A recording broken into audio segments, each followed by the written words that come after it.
Hello, everyone. Welcome to Synchronic Saturdays with Megan and Crystal. It has been a while since we have been on the podcast, but we are ready to really show up, and we've got some new series planned. We will be continuing on the NE Spectrum and the SE Spectrum series that we had begun. It's been kind of a bit of a hiatus because Crystal and I both have been busy with stuff. How's life been, Crystal? Oh, it's had its ups and downs, but it's been nice. Yeah, I've Lots of change. I moved into a new room again since we last talked. It's actually in the same house just across the way, and yeah, I've found some, I guess, new ways of making money, and yeah, I made a few new friends, and yeah, it's my birthday soon, so Yeah. a great time. So that's fun. Yeah. So yeah, I got a new job. I decided to quit a few projects, and I'm making room for some more intention in my current projects and other things. So ENFJ thing to say. Intention. Yeah, even with this podcast, for example, Crystal and I sort of chat last night about some ways we can revamp this and some new topics we could talk about. So I'm very excited about that. But the purpose of today's episode is really just, what have we been theorizing about lately? Because, not only have you guys been without Synchronic Saturdays with Megan and Crystal, I have been without Crystal's synchronic thoughts a little bit, because it's been just so freaking difficult to get a time for both of us to be free to even do this podcast. So yeah, I apologize. Yeah, I apologize that we kind of dropped off there, but there's just a few more a few little announcements that I want to make before we just sort of open up the floor to whatever Crystal has been thinking about lately, and expect this to be sort of a candid, free-flowing combo, and we will get back into the spectrum of extroverted intuition, I believe, next week. So, first order of business, for those of you who have been interested in Crystal and I's typing service, first of all, thank you. That has been so much fun typing, you guys. Crystal, I'll give you an opportunity to talk on this too, because this might be just sort of good to talk about.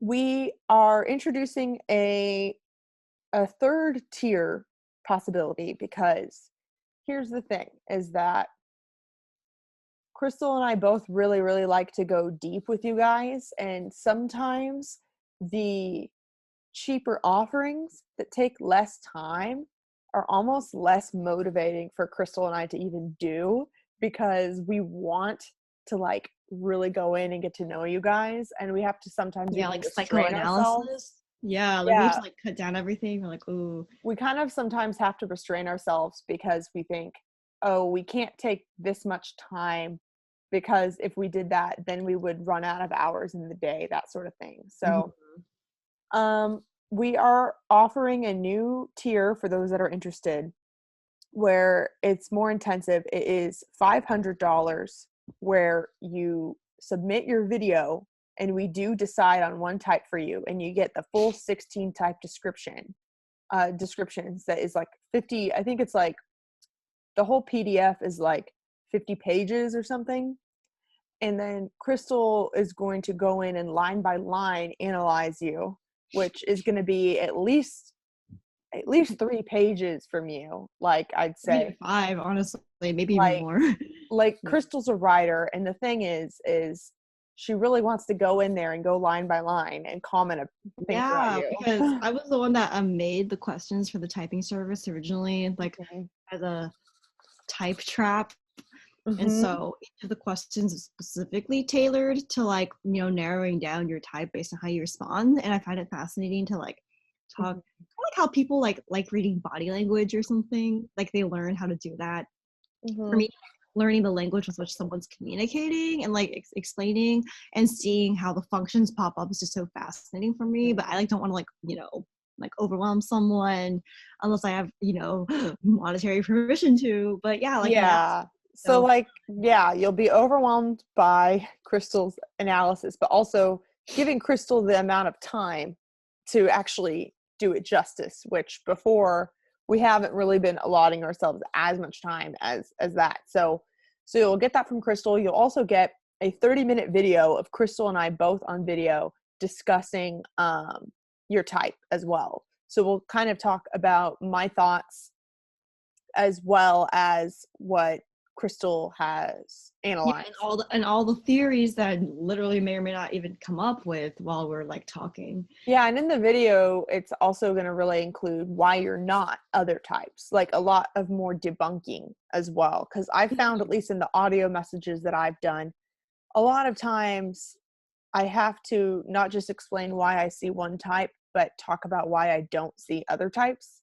So that just gives us more room and more time to do that. And it's also the secret to why, you know, we like typing together, because I'll like say we like decide on one type, but then we also always guess and check and make sure that they're not another type. And once we come up with reasonings for that, then we like, I'm very sure. But, you know, like we want to share that insight and how, I guess, the process, you know, see what's really behind the curtain in terms of that. Because we always go through and are very thorough about making sure you're not this type when we're doing this. Yes. And so in addition to all the 16 type descriptions, a video from Crystal and I, a written, I guess, essay from Crystal, you'll also get a one hour of mentoring with me. So we can talk about your type. We can talk about how to use your type to set your, to achieve your goals or whatever it is that you're interested in. So that is $500. The info for that is below. I understand that price range and that amount of intensity is not for everyone. So we still do have the $50 in the $150 version. We might have other versions too, but we're kind of just playing around with this stuff. So I'm sorry if that feels like it's expensive, but we wanted to really, I guess, offer something where we put more of our heart and soul into it, and took a lot more time. Yeah, where we let you be essentially the subject of our psychoanalysis, analysis, and I think that like with this kind of typing thing, it's just like, yeah, I really want an opportunity to be able to like dive deep and like be able to really like get to know like a person and talk deeply about kind of like the process of growth as a type too, because I feel like, yeah, that's a big. Yeah, and you'll be able to email Crystal back and forth a little bit too, right? Mm-hmm. Yeah, definitely. I love talking about, you have any questions about being a blah blah blah type? Yeah, I'm thinking of this, but yeah, that definitely needs to be included. But yeah, anyway, so that's that. And another thing is that I am working on a video series that is going to be a bunch of different compilation videos of people answering questions depending on type. And this is something that might take me all year. I might get done with it in 2 months. I don't really know, but I just made this Google Doc thing, and so I'm going to link that below as well. So if you're interested in potentially being in one of my compilation videos about your type, that is also linked below. Another announcement I'm going to make is that for the year 2020, me and Jamie from Your Chill ISFJ is doing a typology reading challenge, where I've already made a video about that. So that will also be linked below. We are reading Personality Type and Owner's Manual by Lenore Thompson for the month of January. I will be making a video about that with my reflection and review of it. And there's a book that's chosen for every month. So that is another, I guess, announcement. Also, after we're done with the NE and SE spectrum, we're going to sort of open up the purpose of this podcast with some other types of videos. We might be inviting more people on here to chat with us for just some type interactions. We're going to be doing videos about all the 16 types, and we're going to be doing videos about how the functions get along with one another. And so, yeah, I'm really excited about that. It's gonna be a great content year. Yay. Yeah. Whew. So how, oh yeah, I mentioned this earlier though, because yeah, I was just trying to get all the main details out of the way, but I also wanted to give you the opportunity to share if you wanted to about the typing service and how you've enjoyed like getting to know some of the people and like watch. Yeah. I mean, for me, it's been fun also doing the typing service because I guess I'm the architect, I guess, behind a lot of the questions that you actually have to answer in the form and the video questions as well. Mm-hmm. And yeah, it's been so great how like um I never really have like an idea necessarily of like how each type would answer, but I do have basic benchmarks for each question as to what like certain dichotomies tend to answer with. And I've just really enjoyed seeing like my questions that I didn't actually know if they would work or not come to life and actually really benefit us in typing someone, because you Mm-hmm. end up seeing a pattern as the questions go on, and you kind of just like, for me at least, I just deduce what they are, like kind of like a choose your own adventure. Like question one, okay, now there's like eight possible types or something, and then you narrow it down more, you kind of see it swing like a pendulum as to what the hypothesis is.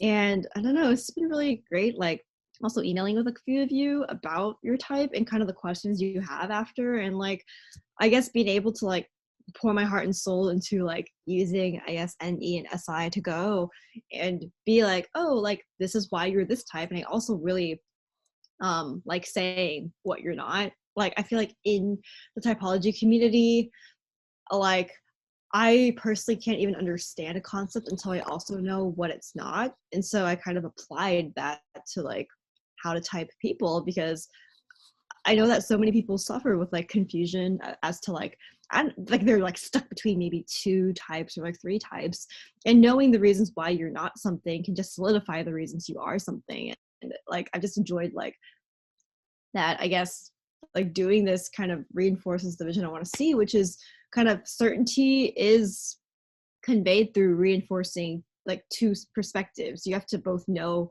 what is and what isn't, just as how in debate you have to acknowledge your opponent's position to strengthen your own. Mm-hmm. So yeah, it's been really nice, and I really appreciate how much thought people put into these Oh yeah. because the more thought you do put into it, into answering it as accurately and as detailed as possible, it gives me more to go off, because Mm-hmm. like The more of yourself you show, the easier it is for us to get your type correct. yeah. And it also, these questions were designed to also, like, I really type people by, I guess, their weaknesses and what they've always struggled with, and like how far they've come in like their journey. Because I definitely feel like, like if you like were like a thinker who wanted to get better at feeling, you could definitely do that. But like you'll always struggle with some aspects of feeling that will kind of give away who you really are. And I really wanted to hone in on those like weaknesses, Mm. because I feel like that's also the fastest way to become a more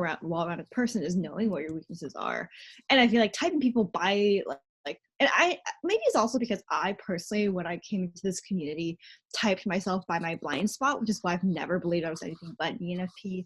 Because the first thing I did when I learned about the functions was I was like, okay, which one's that one thing where you can't like logically hold a thought together like in a very concrete way? And I saw TI and I was like, that thing, okay, which type has the least good TI? Because that is what I know I've struggled with my whole life. Sure.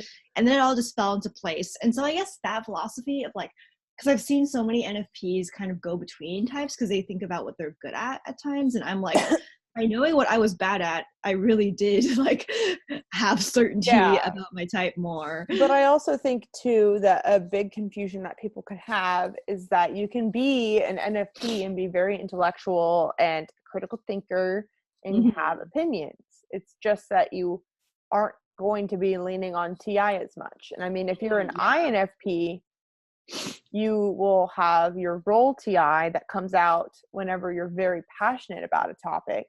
So that's something to keep in mind too, where I've had INFPs wonder like, well, does this mean that I'm, not smart?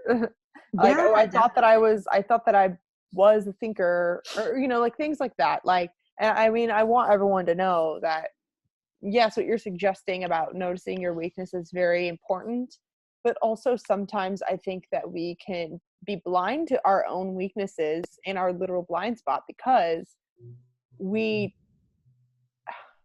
we might overdo it in our heads where it's like, wait a minute, are you saying that I'm not smart, or are you saying that I'm not like a good person? Like if mm-hmm. you're like a feeling blind spot or something, where it's like, Yeah, no, definitely.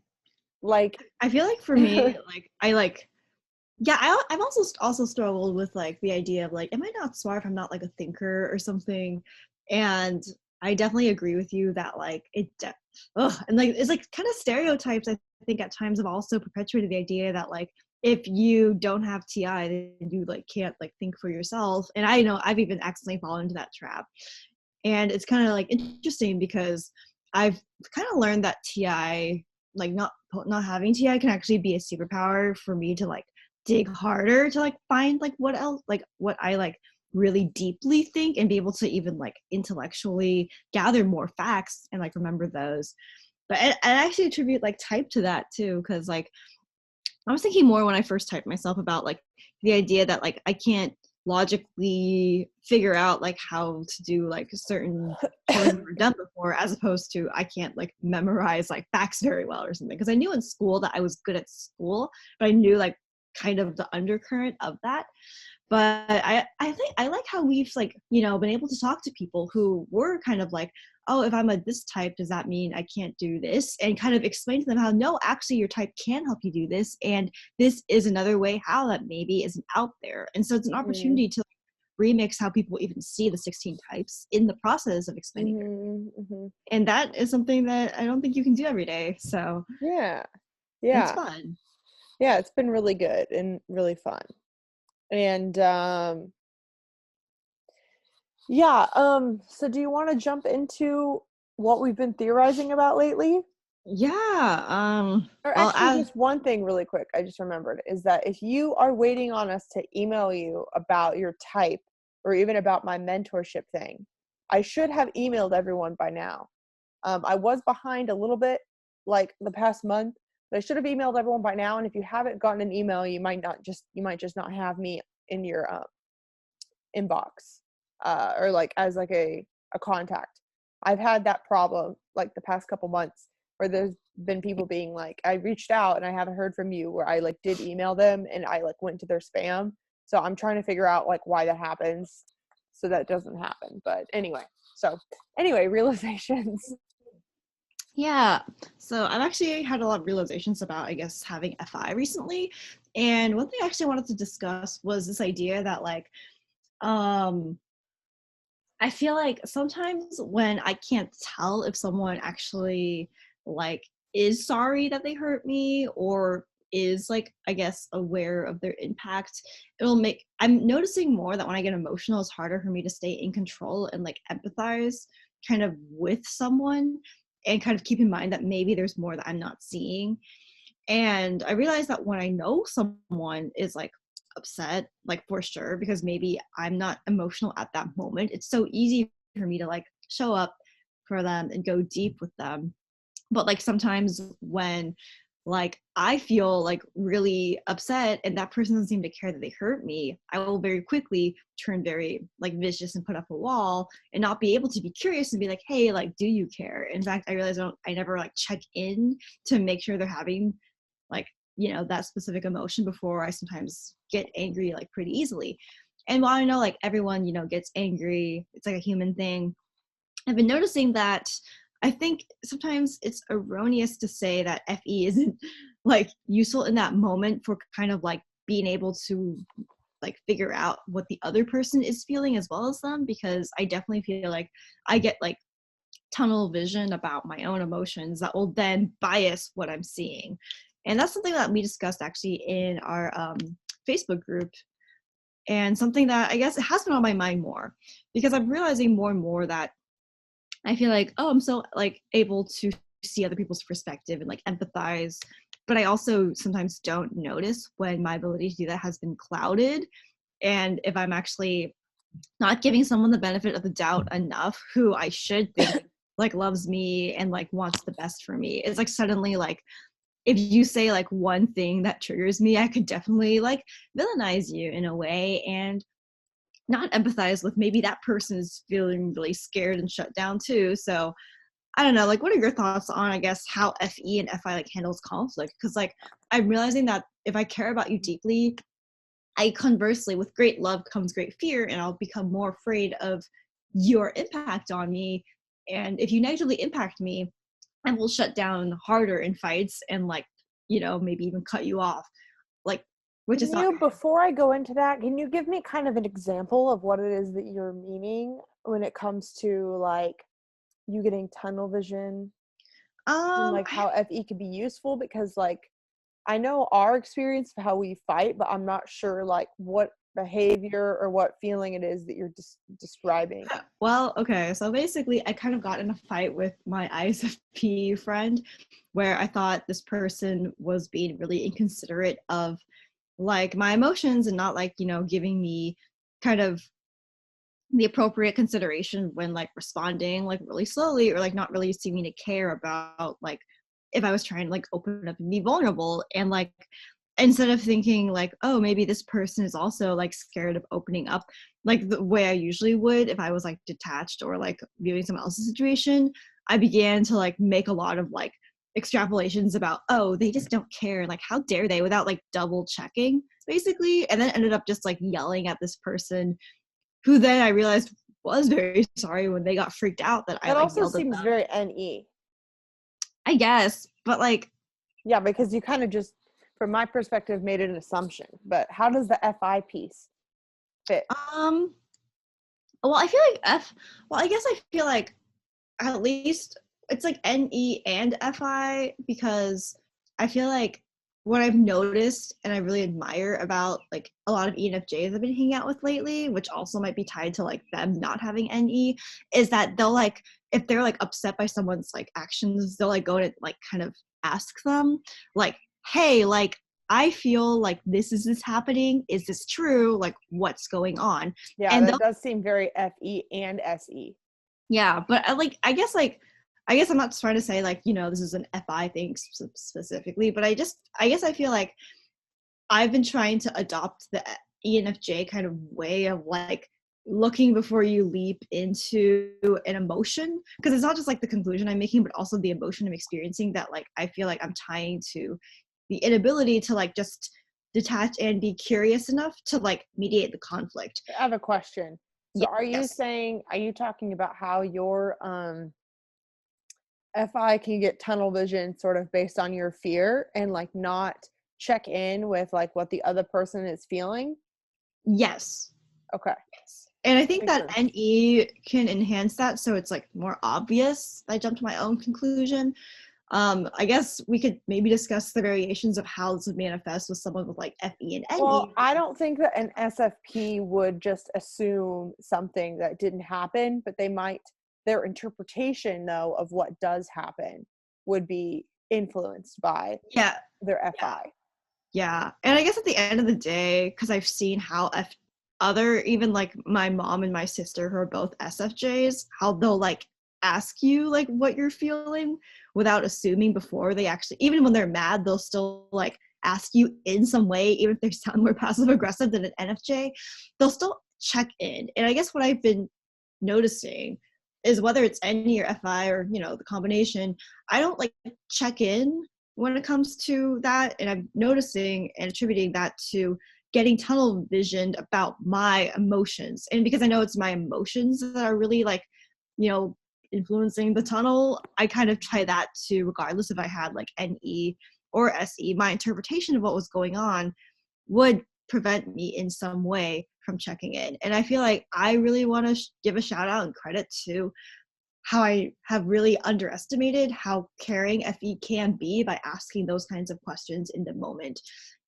Because, like, yeah, like, I guess, like, most of my realizations this month have been kind of trying to take a real humble look at how I handle conflict and how I get in my own way and how I guess FE doesn't do that because of how it shows up even when it's like upset. It'll still like kind of flesh things out in this way to where it actually wants to get like some sort of accurate sense of what the person's feeling, whether it's like from their body language or whether it's from asking like with SE or any of that. So I don't know, like I guess I like for most of my life thinking I was like so good at like handling conflict because I never like get into it, but I realized when I'm actually in the conflict I like lose control very easily, which is why I try my best to like avoid it.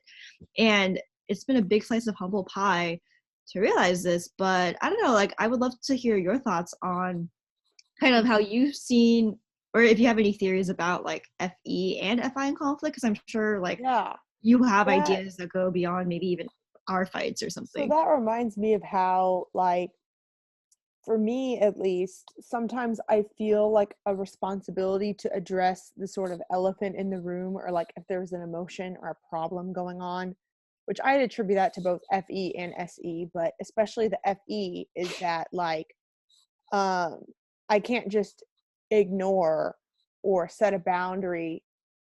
Well, when it comes to like an emotion that I guess it's not that I can't set a boundary, but if an emotion or conflict is happening, I can't really tune out because I'm so aware of just how interconnected all of the people are that are impacted by something. And Mm-hmm. so I am one to step up and say either this is not okay, or hey, let's, not be disrespectful, or like something like that, that like I'm aware that it might get backlash, but sometimes I feel like addressing something is better than not addressing something. And it's funny because, ENFPs have the stereotype of sort of being a champion for a cause or a whistleblower, which I think is similar, but not the same thing as what ENFJs do. Like, we have I like think a so, similar yeah. sort of thing that we do whenever we feel responsible for a cause or a group. Yeah, well, I would say that like I definitely champion an idea that, happens to involve a group, but when it comes to like if my friend was like mad at me and I had no idea why, I might be like afraid to like directly ask and address the elephant in the room because this is my personal life that's like at stake here. Like this is someone I really care about. And like even if I do end up asking them, I'll still be like freaking scared of what they have to say and like the absolute worst. So I think Yeah, it's like like, or go ahead. it's a little different than like I guess because I do like like being a champion of a cause like in an activist way versus being a champion of like working out conflict in that exact FE way that you're speaking to, I'd say are very different for me because Yeah, like I think that they yeah. can appear similar to people because it's a similar energy, but we do it differently. But Mm-hmm. I just was going to say that I know that there's been times whenever I've spoken out about something or against something or for something, to which you would run away and not want to be involved, or to which you would say, well, Megan, why did you say something? Of course you should have expected that there was going to be backlash.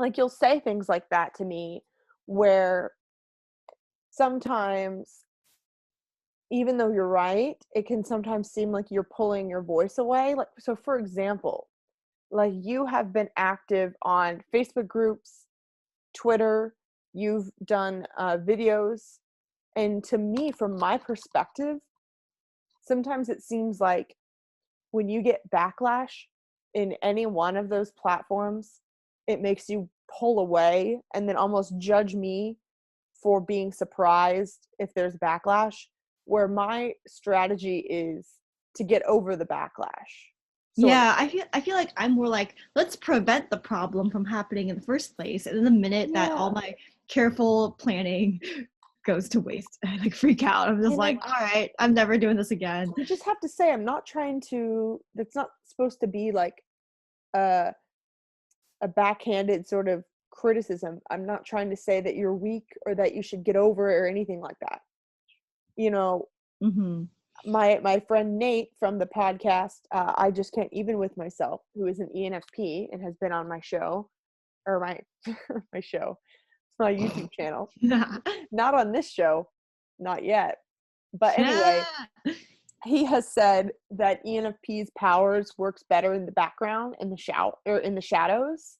And I think that that's kind of what you're reacting to, is that like sometimes certain people situations, it's almost too FE and SE, to where you don't want to be the one to solve it because that's just too intense for you.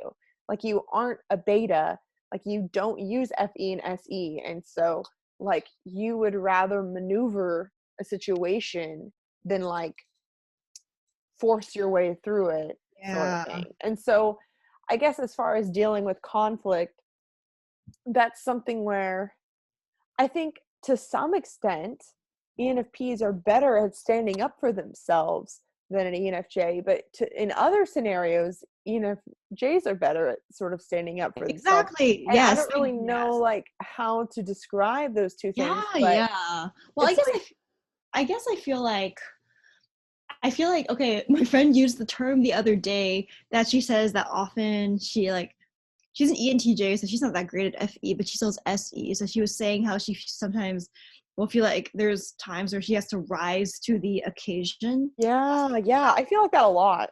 I was thinking about this term because I realized, do I ever rise to any occasion? I'm more like I'm already in the air, or I'm just not gonna come up from where I It am does or seem something. very ENFJ actually. Yeah, like because she was explaining it as something she doesn't do very often, but sometimes she just randomly like feels like doing it. And I was just like, okay, I think all ENFJs are constantly rising to an occasion. Yeah. When it's like to their detriment is like what I thought. And I feel like for me, I would just rather just be in the same position each time and like safely fighting from like, like Nate said, like behind the scenes. Cause like, how about this? Like when I don't know how the emotional environment is going to be and therefore might impact me, it makes me not want to cause conflict. And I do know that like, there are some like if someone is really like negatively affecting me, it's kind of dependent on my level of emotional investment in them, to where like if I'm not really emotionally invested in you, which I don't honestly emotionally invest in many people, then I'm just gonna have no problem being like that person who's like, hey, this is really affecting me, stop. Like if it's like a job I'm not afraid to lose, or if it's like a friend I'm not afraid to piss off, I'll be like, what's your problem? Like what's going on? But if it's like someone I care about deeply who might, if they abandon me or something, have the or criticize me, have the potential to really hurt me, and I'm aware of who I've given these tools to, I'll be like, oh, I don't want to like get involved. I don't want to like face whatever they have up their sleeve. Like I'm the kind of Yeah. person like silent but deadly in terms of preparing. And if I'm like faced in a direct combat, I can't hang. And so I feel like I think because I it's have my because SI to protect, it's you that. yeah, and your NE is adaptable with ideas, but you're not very adaptable in an SE sense. Like you don't have all of your tools with you for ready for battle. Like you aren't like prepared to defend yourself or to fight for yourself Yeah, unless with I like SE. unless I've analyzed exactly what they could say in the worst case scenario and like all these things and like feel like I have all my ducks in a row, then I'll be like, okay, I can go into battle. But like if I don't know what they'll throw at me or what they're even mad about, I have no idea, then I'm just like, ah shoot, I don't really want to find out, because what if it's something I don't know how to like handle or prepare for? And this is why I'm really I admire betas who know that they always have themselves, and so that like faith in yourself and Yeah, because for me, I'm helps. adaptable when it comes to rising to the occasion and when it comes to there being a new opportunity or a new experience. But my strategy is just go in there and be myself. Like just say what's true, like speak my truth. Like it's like it's not like I think because I have like the NI is like awareness of where I'm coming from, and it's like just say where I'm coming from, Yes. and Yes. that's all. Yes. It's Okay. Yes, exactly. And like I feel like I'm okay, I think it's like it's funny because at the same time ENFPs are like characterized as always being themselves. That's like an inner thing. Like I'm always consistently myself no matter where I am, but I realize that I have no control over how I come off sometimes to people. like I feel like myself, but they might not see that most accurate who is myself. And I think that when I realized that recently, felt like more helpless Yeah, because I see, was I like, fight for myself constantly, and I am oriented by like checking in with making sure I'm speaking for myself, but I'm not an FI user, so it's not like I have this like it's not like I have introverted judging very high where I'm always thinking about my identity. well, how would you say you fight for yourself and that self is an FE Dom? Like, because I feel like this has come up before to where some people will like say in a very untrue characterization that like ENFJs don't have like a good sense of self, where I think the opposite is true. But I think that how do you slice that Yeah. when people are like maybe associating self with like introverted judging at times? Because I do Yeah. agree that you're always authentically you and that you is someone who cares about the tribe. Do you Yeah. want to I want unpack? to talk about that, but I also just want to say briefly that what I was going to say earlier is that it's shocking to me at times whenever I see you as a very bold, confident person who knows who you are, that sometimes your behavior seems to be the complete opposite of that, where I'm just like confused. It makes me like scratch my head, where like I notice that you will run away from opportunities at certain times, and you'll convince yourself that you didn't want to do it. Yeah, and you're like, wait a minute, I see your NI. That's not true. And I'm I'm like, like, wait, did you really not want to do it, or did you really just think that it wasn't worth the effort because you didn't believe that you'd be successful? Like, I feel like that is like a trap you can get in where I wouldn't say that overall you're conflict avoidant, but like you can avoid some conflicts yes, if you some think, types of conflict. yeah. And But those like, types of conflict are not avoided by people like ENFJs, I feel like, because it doesn't even matter. Like I just feel like because I've been inundated with more ENFJs in my life recently and kind of seeing their natural tactic to how they handle things, it's so much like Megan. But also them talking about it triggers me to think, oh shoot, like I don't do that. Like I know what my yeah, FI wants, and my FI wants to not feel bad about myself all the time. So in a sense, yeah, sometimes I don't take certain things because my FI doesn't think it's worth the effort, but you might be seeing that it's because my NI isn't strong enough you know to what's if I weird? can.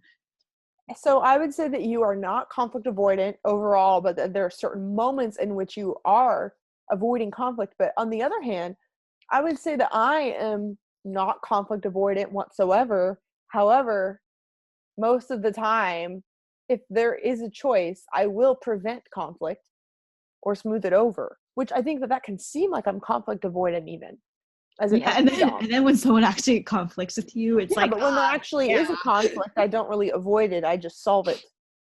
Yeah, I think that, yeah, it's funny because in our friendship, I feel like every time I avoid something, you've pushed me to not, and also vice versa with you. Yeah. But anyway, about fighting for yourself. So this is actually really interesting because so Dave Superpowers will talk about how EJs have their he talks a lot about how EJs their identity, their introverted feeling or introverted thinking is their demon function. Hmm. And I agree with that. I mean, there is to some extent there is the sort of identity piece of me that is in the shadows, hard to grasp. But I almost want to challenge that though. When people talk about self-awareness or like knowing who you are, the self is something that is so much bigger than just your personality type and your ego. It kind of includes your soul, much more. Like Carl Jung talks a lot about the self, which is different than the personality. So that's one thing. And also, I almost would say that what about introverted perceiving? Perceiving. Hmm. Yeah, like because like Ooh, I have some thoughts on this. it's like because I feel like I'm always tuning into the NI of who I am, which why is that not self? You know what I mean? Like it's like, and Who then is you the NI of also who you are? I can go into that later. I'm gonna finish what I'm saying. Um, Yes. so and then you also could say that my self is FE and NI, and so it's like why would my lower function be myself more than the self that Mm. I am all the time? And so, I mean, that's weird. Like, I mean, I feel like ENFJs, since we're so focused on the group, that can seem like we're not self-aware, and some of us might be not self-aware. Like, I think it is like a problem for underdeveloped ENFJs to just like focus on others like way more than themselves. But the thing is, at least for me, like, I think that tapping into my auxiliary NI has made me really analyze myself to the core from such a young age, to where I feel like I'm painfully self-aware. I mean, and like INFJs I know tend to be painfully self-aware. Like, I think that anyone just would, any suggestion that I lack self-awareness compared to the typical person would be incorrect. Or the Like, typical maybe P is what they would go with, because you know what I mean? well, Like I think that anyone that would I'm saying say, typical person as far as just whatever baseline you would think of. So oh, I would not say even that P's are inherently more self-aware. oh no, I wasn't trying to say that, but I was trying to like comment on my sense of the general stereotype, that baseline that you're commenting on. I was just trying to like characterize that baseline, as it seems like people tend to say P's are more self-aware because of their introverted judging. And I like how you're balancing that right now with what about introverted perceiving, because I have some Yeah. thoughts on that. Yeah, I'm curious what you have to say about that, because I mean, I honestly, I just would say that self-awareness probably just depends on the person. Like, I don't even know if it's really type related. Like, it probably just Yeah. like, to what extent are you aware of like how you process your values, your opinions, like things like that. Like, but see, that's what I would say. But then also at the back of my mind, part of me wants to say, oh, well, strong NI users are likely self-aware. But then it's like, that's probably bias of me just as much as P's think that I'm not self-aware for not knowing like my FI, Mhm. right? Like, I don't Yeah. know. So what do you have to say about Well, okay. A lot actually, that? because I guess I kind of feel like this idea, which, well, at least it's salient to me, that people propagate that like P's are more self-aware. I don't They're think more it's, identity focused is how I would yeah, word it.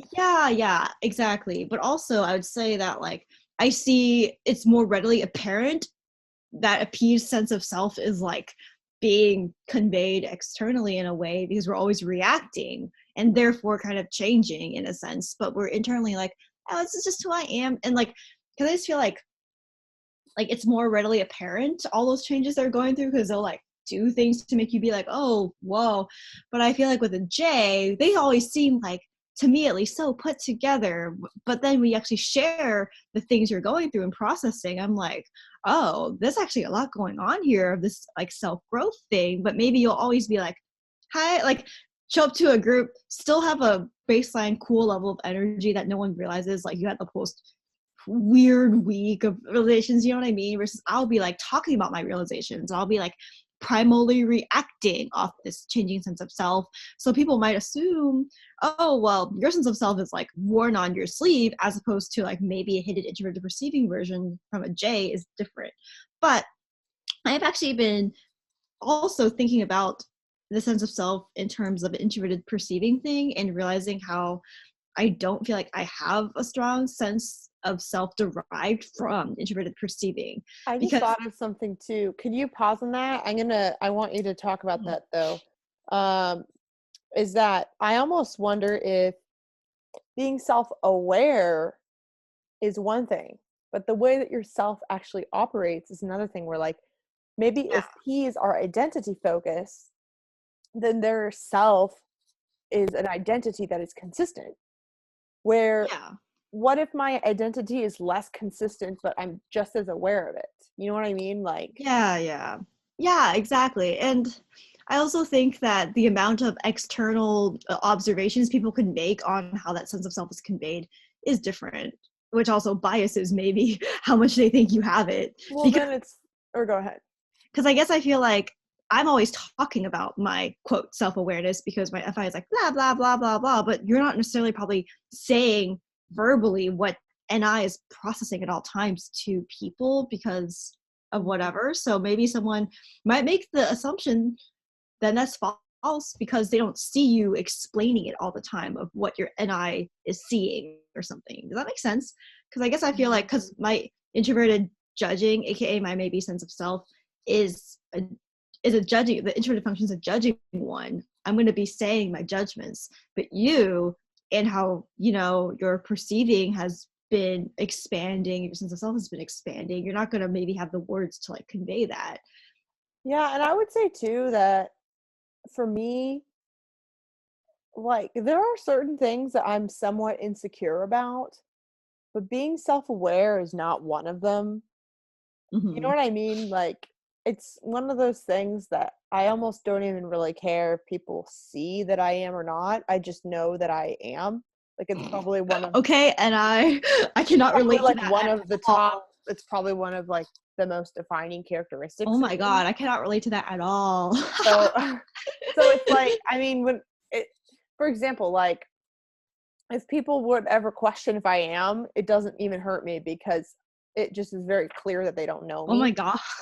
But there are certain other things where if people were to criticize pretty much like my TI of like, oh, that didn't make sense or something, even if I do think that I made sense, the fact that someone were to say that would have made me more insecure. And I know based on my reaction, if it was something that I struggled with. So Mm-hmm. it's like, even like sometimes I ask myself, well, how do you know you're so self-aware? Like, how do you know you're not just lying to yourself? Or how do you know that you're not just subconsciously shoving it under it's like the fact that we're even talking about it and I'm just like, oh, is kind of proof. But like if we were talking about other things and if I would have had some sort of emotional reaction come up of like a defense, then that would be a sign that there's probably something that Yeah, well, I'm that's not interesting, seeing. because You know as what an I mean? yeah, because I feel like for me, like if someone says I'm not self-aware, I will like get so emotionally reactive comparatively. Hmm. I don't know if this is for all NFPs, but at least for me, speaking from my subjective standpoint, I like how ENFJ say like, you probably get this all the time and you already know this, but I just think you're so self-aware. And I'm like, I actually don't think about that. And they're like, you're so self-aware. And I'm like, it's not consistent enough for me to think it's like a characteristic of mine. Like my go-to quality is I'm not boring, but like if you're just self-aware, I'm like, I don't know, man. After the year I had in 2019 of realizing my darknesses and like my blind spots and how they actually have controlled a lot of my life at times, I was like, yeah, didn't see that coming. I really don't know how Hmm. self-aware I am. Yeah, if someone were to say I'm self-aware, I wouldn't really feel much about it. I would feel the same as if someone were to say, um, You have brown hair. or maybe like, oh, you're so passionate about things, or oh, you really care about other people, or like something like that. Yeah, or like, yeah, that makes Or sense. like if someone said to you, like, oh my gosh, Crystal, you're so creative. How do you come up with these crazy ideas? I'm just like, I don't know, man. I just like, yeah. Yeah. But like, I I mean, think at least self-aware is something I've worked my whole life to be good at, but I still don't feel like I can maintain very consistently, which might honestly be like a SI symptom of, inferior? yeah, which should I pivot then to the introverted perceiving thing in a way? Well, yes, but actually one more thing is that I almost want to say that if someone were to say that, oh, that was smart or good thinking, what you're describing about someone saying, oh, you're so self-aware, and you being like, wait, what?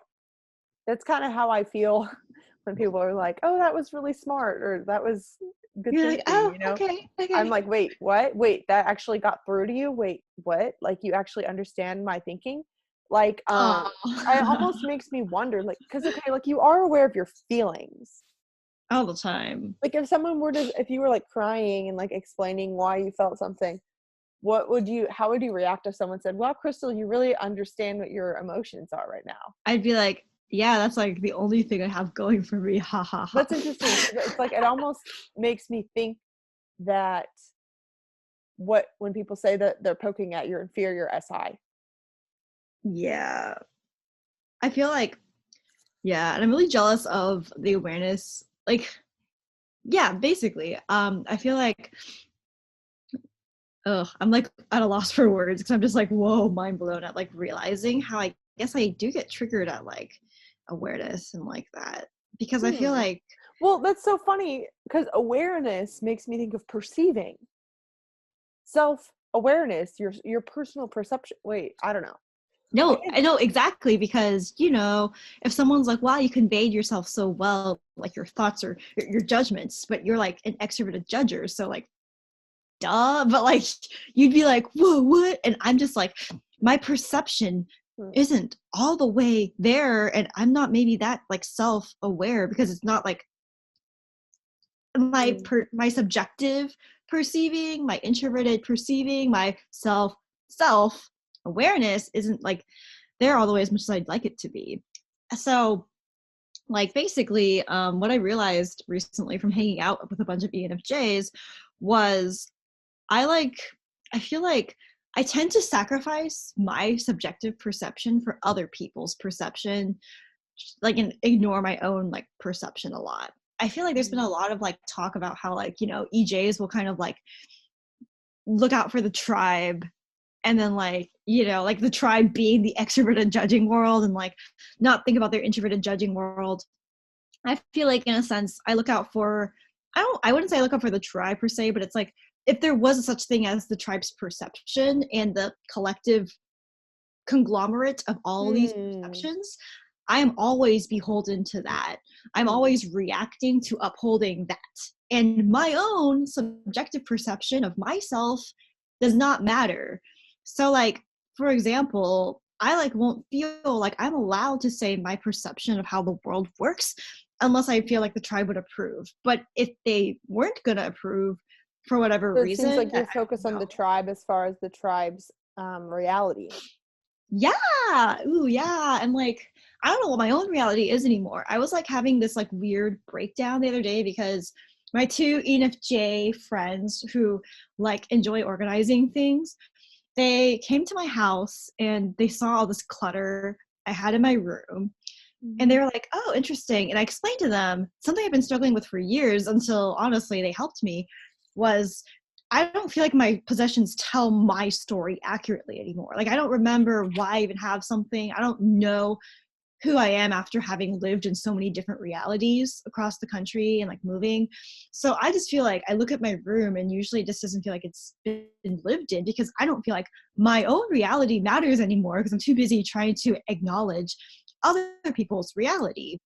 So Hmm. like they looked at all my things and were like, oh, we see a girl who like likes these colors and like likes these kinds of things and like let's like brainstorm about a way to make this feel like you, a way to make this feel like this is your space, your reality, where you're dwelling. And I was like really emotional because I was like, I don't feel like I'm allowed to be that way because I feel like I have to like almost like stay messy so I can be ready any second to go and like help other people's like reality. Like it was like this weird like representation of like my inability to let myself experience my own introverted perceiving in a sense because they were like commenting on the NI of who I've always been conveyed through my things and the SI of what I've always seemed to like collecting more, like more face masks, more Sailor Moon toys, like things like that. And I guess like I felt that was like a representation of how I have like, not the best introverted perceiving. And because of that, I didn't even have like this awareness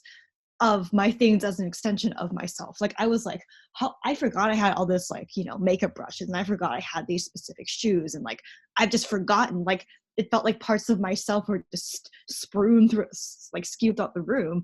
And I guess like when you talk about having a self-awareness, I think of how these things are kind of myself because I bought them, but I wasn't even aware of them to where I forgot them. And I think of like how a lot of like maybe memories or themes of my life, I like don't remember when I think back to like, the person I was before college or the person I was even like 2 years ago. I feel like it's weird where it's like not, it's like disjointed where I feel like that person is like a stranger to me in a way, and I You can't know, you know what bring this her reminds back. me of? Yeah. I keep thinking about, I don't know if you'll know what episode I'm talking about, but there's this like SpongeBob episode where SpongeBob cleans out his brain. And I can't really remember the premise of it. Comment below if you know what I'm talking about, but it's something like everything's organized in his brain, and then someone comes in and like puts everything in file cabinets, and it's like, hey, you have to think this right now and this, and it's like, oh geez. And then someone goes, what's your name? And he goes, and then you like look in his brain, and then everything's on fire, and they're like, I can't believe we threw out his name. And they're like, we organized everything, and I cannot believe that we accidentally cleaned out his name. And like, I'm wondering, like, wait, I feel like ENFP. I feel like I very much resonate with that, actually, in a sense, because I feel like I did throw out, like, when I went to college, I like didn't like eat Asian food very consistently for like a couple of years, and I never like let myself think about how uncomfortable that was. But it was uncomfortable. It was like a total reality shift. But I was able to be like, this is a new cool reality in which I can do other things. But I didn't think about the reality that I wanted to hang on to. That was my reality. And even now, I'm just like, what is my reality? Like, what do I like want to Something do? that I think that introverted perceiving knows when it comes to the self is like knowing the sort of rhythm that you want to live your life in, or the sort of pace that you want to go. Oh my god, yes, that's perfect, because that's when I realized I don't know my rhythm, because I think all J's, whether you're an NJ or SJ, have some sort of rhythm. NJs have intuitive rhythm, SJs have sensory rhythm, but they still have a rhythm. Like, even though I might be in danger of burning out for certain things, I think that in general, I do have more energy than most people, and I have more desires than most people, and that can make me very extra, but I also, like, know myself and what I can handle, and, like, what type of pace where I thrive. Where, for example, I think Gary Vaynerchuk is an ENFP, or what? No. I think Gary Vaynerchuk is an ENFJ.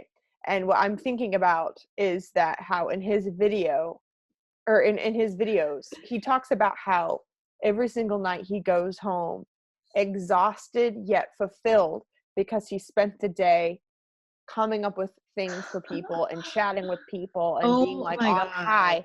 And last night I had one of those days where I met with my ENFJ business partner at like 11. I did my own work in the morning, and I met with my ENFJ business partner at 11, and we were together until 6 p.m. working on stuff. Mm-hmm. And we met like one of our clients, and we bumped into someone I knew. And then after that, I called you, Crystal, and we had like a brainstorming session for like 2 hours. And like, I was so fulfilled that day. Like, I mean, I was just doing what I love, talking about making things with people all day. And it's like, oh my God, I want to do that all day. It's like the type of exhaustion I feel whenever it's connected to something that matters to me is fulfillment. Dude, I can't, that is the exact feeling I want to have, fulfillment, and I don't know how it's gonna come up in my life right now, and that's what's scary. I would say most of my life issues right now are because I don't have good introverted perceiving, and it reminds me of like, I spent all these years in college like actually helping like a lot of J's like own their introverted judging, like helping a lot of FJs have toxic relationships, and like helping TJs like realize they like hate their job and they should quit. But like, I feel like when it comes to like trying to self-improve myself as a P, I'm like, how is it going to look for me to have the ideal life I want? Because I can't even imagine. Yeah, I feel like I have that look, or I know how that looks. Every NJ best friend I've had recently has been trying to help me like figure out like, what do you want? And how have I learned to interpret that question is not like, what do you want like in 10 years? What do you want your life to look like starting today?